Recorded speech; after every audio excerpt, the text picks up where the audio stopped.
this life.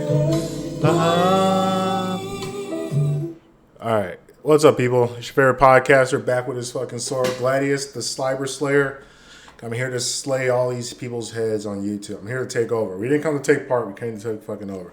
And let me tell you guys something about training and working out. See, I don't talk a lot about the fitness thing because I think like beginners really don't need that much advice. Like your advice is, hey, go move, walk around, do stuff. That'll probably fix like 99% of your problems if you just fucking walk 3 miles a day. And then once you can start the discipline of working out and just walking 3 miles a day, then I can start teaching you other stuff. But if you don't have the initial initiative, it don't matter how much weight I tell you to sling and what diet plan, bro. If we can't get you to walk, then this is all for naught. Well, anyway, so let me talk to you as I sit in my underwear after finishing a workout before I go out in life and take over and conquer. You gotta start moving more. So like, one of the things I kind of learned about fitness, I had this real insight one day during a dream that I started thinking about the story of Hercules. And see, what makes Hercules the best character, because he's like the most famous character. I think he's even more famous than Zeus. It's between Zeus and Hercules, who's the top mythology character in like Greek fictionality or mythology, whatever you want to call it. But anyway, to get to the point, Hercules is so dope because Hercules has so many dope stories despite him being like a half god, half man. And because he's the testament of man. See, Hercules had this stature, this body of steel because he kept doing stuff. Even from a young lad, Hercules was always moving, training. He would go cut off that 3-headed monster in the maze, fight at the, whatever the thing, the one-eye thing, go to the depths of hells to face Hades. He just kept on fighting.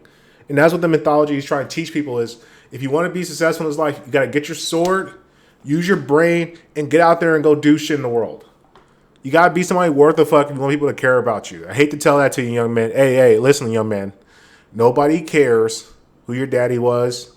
Nobody cares what you did in high school. Everybody cares about what you can do today or what you can do for them in the future. If you can't do anything for them in the future or today, you're just as good as dead to people. Sounds fucked up, but hey, welcome to reality. Da-da. Nobody gives a shit. But this is a beautiful thing because that means since nobody cares about you, you can build in silence and you can just go on these missions and just the lore of you keeps building. Like I'm nosing this even for my handyman shit. I had to eat shit for a couple of fucking weeks or months doing jobs that weren't paying the best. But guess what? I got my name out there and now I'm starting to get calls from people. So for the first time in my life in my business, well, no, I have other business, but fitness stuff. But for a new endeavor, I took, ate shit for 2 months or like a month really. Got my name out there to people. And now I'm starting to get clients calling me to come do jobs, and then they're recommending me. It wasn't that difficult. I had to go buy some tools, invest in myself, but now I have a skill that I can go out and fight the world with because people want to have their TVs mounted because they're lazy and they don't want to work hard to do it. And because they don't want to fuck it up, they call me. And that's the beauty of experience. See, the more experienced you are in things that people don't want to do, the more you get called, the more cash that gets in your fucking pocketbook. Oh, who would have guessed? Who would have guessed? And guess what, bro? If you come in there in shape and you could talk like a regular human being, people are going to want to keep giving you business because people like people who look like they give a fuck about themselves. True. But anyway, I get back to the point with the fitness thing. So fitness is all a mindset mentality. First of all, you got to develop why am I getting fit? Don't worry about the how or when. Worry about the why. Why am I here? Why am I even working out? For what point?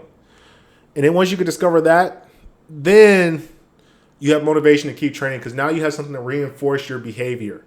See, when I usually have my dry spells of training where I might go like 2 or 3 weeks out with just out training back in the old days, it's because I ran out of a reason to train. Like when I was playing football, I had to train every day because I wanted to be the best in football. I didn't want to get hurt. I had to maintain my body in order to be able to fight. And then once I got out, I got lazy because it's like, what am I training for? Like I'm already in shape. I look better than 99% of the world out there. And I'll just relax. And then you start to get fat. And that's why most football players get fat. But you don't want that. So this is what you do. You come up with a new reason. So my second reason why I got in shape was I want to fight. So I started learning martial arts and I realized the better shape I'm in, the more conditioned I am, the easier it is to fucking handle people. And then I realized being a fighter is not all it's cracked up to be. There's a lot more politics and there's a lot of shit that goes into it. But that's a separate video for another day. And then I came into my another crossroad, which is why I need to be fit now. With no sports, No football, no competition. What is my goal? What is my reason? And that's when I deep dive into my psychology, which is the psychology of most people, is you need to feel an urgency that your possessions, things that you have, can be taken away by somebody else who is stronger and smarter than you. Yes, that's the way society works. And no matter what these laws and things tell you, that's always rule of nature. The strong take from the weak. It's fucked up, but the beauty is the weak can get stronger. See, this is why women get a lot of sympathy, because women are weaker than men. So that's why when women get in fights with dudes, or if a guy hits a woman, everybody's like, oh shit, that's fucked up. Why would you hit a woman? Because she's weaker than you. Yeah, that's fucked up. I agree. Now, with a man, if a man gets punched in his face by another dude, everybody's like, well, shit, what did that guy say to that guy? There's no compassion. Nobody gives a shit. It's just like, well, why do you get fucked up for? Oh, they had a dispute over blah, blah, blah, blah, blah. Well, shit. You shouldn't have been fucking around. Now you have to find out. Fuck around, find out. So anyway, as a man, just to protect yourself and not to pretty much eliminate most threats that come your way, if you just look physically opposing, it does a big service for you. It really does. People are just more threatened by you, and people are more threatened, you're typically more respectful. And that means you can be nicer and kinder, because you don't have to worry about people trying to punk you, because they look at you and they say, holy shit, this motherfucker has a sword. And I don't want any problems with these swords. So how about I be nice to this guy? And then you can say, hey, buddy, how you doing today? He'd be like, oh, I'm doing good. Yeah. My sword says a little too. Gladius the Cyber Slayer is he's cheerful today too. So anyway, I say all this to say, stay in shape, find your why, whether it be you want to be able to save the lives of your family members and others, you want to generally get rid of most threats that might come your way, or just simply for your own self-confidence, I guess, with women, sales, whatever the fuck you're doing. Because being in shape does build confidence. I ain't gonna lie to you, man. When I look at myself in the camera, why do you think I film myself like shirtless? Why do you think I do this? Because I got a sword and abs, man. Like, what else can a man ask for? Give me a sword, abs, and water, and tobacco, and we're all good for life, man. I'm telling people need to understand. Like, I know it seems surreal, like watching this, but it's not really that surreal. This is what anybody can become if they choose to become like this. So I'm just really just a dude who decided to take hold of his life, work out every day, train every day, read every day, study, just do the things that I know that need to be done, like a G, and then let the process comes how it comes. Like, I don't train abs. I don't train any of this shit. I just train with my numbers set in the back, and that's the other thing too. Check out the webpage, Cybermace Fitness. We got workout plans. I got people changing lives. People who have been 200 pounds dropping to 160. We got guys who are marketers who are now in shape marketers. They get treated like royalty in their city because they look like somebody who deserves to be treated well. And that's the thing. When people see that you give a fuck about your body, you care about these guns and these apps, people just respect it. You gotta respect it. I'm just think about it, even from a logical standpoint, you have to respect the game. That's what most people don't want to respect. Like, I could tell you, bodybuilders, that's stupid, blah, blah, blah. But at the end of the day, I do respect it because I'm not doing that. That's a lot of work to put into my body to get that huge. I'm not doing it. I'm not eating that many calories. I'm not doing 20 fucking dumbbell curls. I'm just not doing it. I like how I look with swinging swords, swinging maces and shit. But hey, more power to them. Same thing as somebody who competes in soccer, basketball. You gotta respect the game, respect the hustle, respect the grind that those people put in to get world class at whatever particular skill. Now, you don't have to be world class and look like those people, but be city class at least. Be neighborhood, community class. At least be home class. Be the best in shape person in your home or at your job.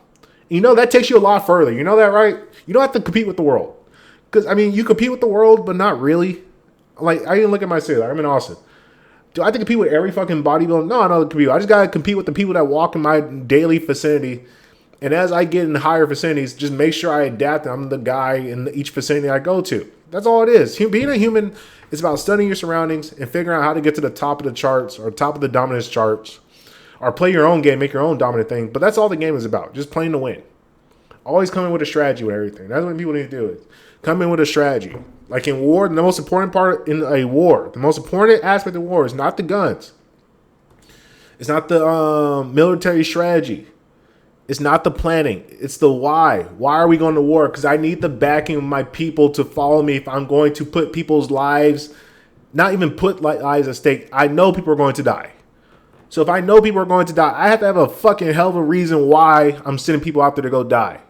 I got to be able to look people's mothers in the face and say, this is why your son died for. And see, when you don't have a reason for why somebody's kid died in war, that's when you get civil uprising. And that's kind of what's happening to a lot of you people. You don't have a workout plan. You don't have a reason why you're training or why you're doing any of this. And so what happens is you're doing this for a month, 2, 3, 4 months. And then what happens? You get to the point where you're like, why am I doing this? And then your mind has a civil war and says, fuck that. You already did well. Chill out, get back. And then you snap back, add 30 more fucking pounds to the bullshit that you were already going through. So listen, people, I'm trying to help you. Me and my sword, we're trying to conquer YouTube by giving you guys valuable content that might actually help your fucking lives. Instead of watching Mr. Beast videos of him having people touch Lambos for 24 hours and see how long they can hold before they get paid $20,000. That's fucking stupid. Watch me, my sword. All right, thank you for the time, people.